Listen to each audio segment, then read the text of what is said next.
Shooting at the Haiku Mill is it's a treat because it's such a beautifully curated space in a way which is, it's very rare to find actually. There's always, depending on, no matter the light conditions, the weather, how hot it is, there are places to work that are going to look absolutely beautiful. So I appreciate that. As someone who works and is under pressure to create beautiful imagery for people, no matter what the circumstances. Obviously, we don't get to control what we're working with to a certain extent. So the Haiku Mill is very nice. I appreciate that. My favorite moment to capture during the wedding is really different for each wedding. For some couples, it feels like the ceremony is really the anchor point to the day, the most profound and the emotional time. For some people, it's the reception, where there's a lot of sharing and emotions flowing, and that translates really beautifully into photos, I find. So when that's happening, I'm happy, so when people are feeling at ease and authentic, and I'm just really happy to capture that for them. So I feel like that's my favorite time. So obviously it varies from person to person. Some people, it's the portrait session where they are greatly at ease and able to sort of connect with each other away from the guests and bring their energy, and they enjoy that. So about 20 years ago, I assisted at my first wedding, and I was just carrying bags and loading film for another photographer, but I couldn't believe how much fun I had that day, honestly.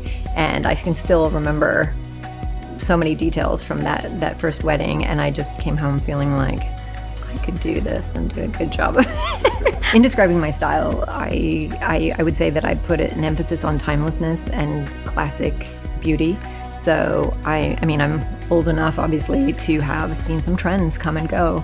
And I feel like in my editing style as well, that the photo should not be about filters or trends or anything like that, but a certain timeless, for me, maybe mysterious, a little bit earthy, something rich. I like to have a range, obviously, and reflect the event that's before me. And so if that's light and airy, I believe I can do that, but I'm also not afraid of shadows, a little bit of mystery, that kind of thing. So there's a range. So at different times of the day when shooting a wedding, different MOs are required, okay? So when people are enjoying moments and exchanges with their family and friends, I do not want to be up in their faces. I like to give them space. I don't want them to be constantly seeing me at the corner of their eye. At the same time, I like to be available if they do need something, if they have a request.